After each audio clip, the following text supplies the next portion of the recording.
Federation of Homi Gilusingba Singa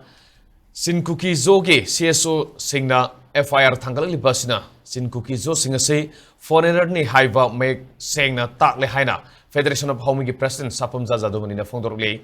Ngasi Julalen Kabulekai Deleba Federation of Homi Vice President Dr. K Hiraka Wiyauna Federation Sig Office the Pangtoko Pawi Mipamada Sapam Zazadumani na Makataraduna Hai Refugee Singsu Refugee ni Haibada Sapam Tokte Masigi Amatangaira Kudamdi Kumzalising Masamapun Humadra Humdoida Finance Ministry Dagi Payment Hum Tona Lokiba Cookie Relief Fund Natargana Refugee Fund Adugi Se Sangna Sakini Haiki Maragasida Cookie Refugee Fund Tunghongdaba Kangbu Singamadi Maramdam Lejadaba Mapalam Dagi Narol da Hajalakpa Kangbu Singalam Masida Separate Administration Gi Demand Torpani Haiki Surachanpur Police Station ki Maikaidagisu Federation of Homi ki Mathakta Tharakliva case asi Ningthina Khantaduna Police Station adubo Mingchathi dana bahona famthoi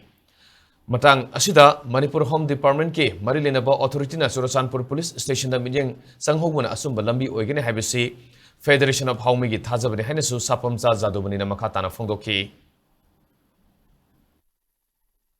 Cookie singna makoi masari refugee ni haidana haijabaduda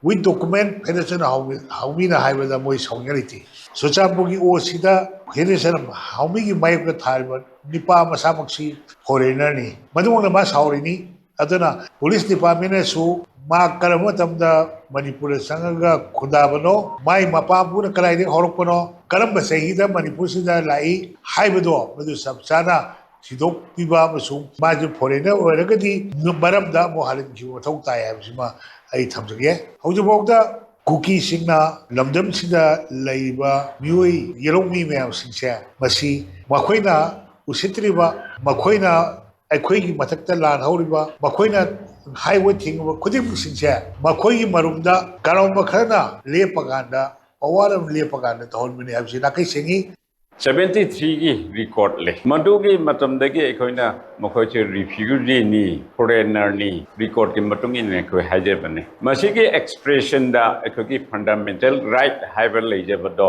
19a gi cross da right to the freedom of speech asima leje asine ekoina achumba haiba sigi da ekoki federation haumi se organization sembagi right amale mokoki refugee ni Mogai Brahmada Leba Mayam Sina, Ekogi Manging Oinjo, Ekogi Indian Constitution, IO Sing Nazu, Masigi parameter da Indian Constitution ki parameter da Mogocho security in the laser so Masi parameters a come from Toy Hybrid, Wakanun Tamjari.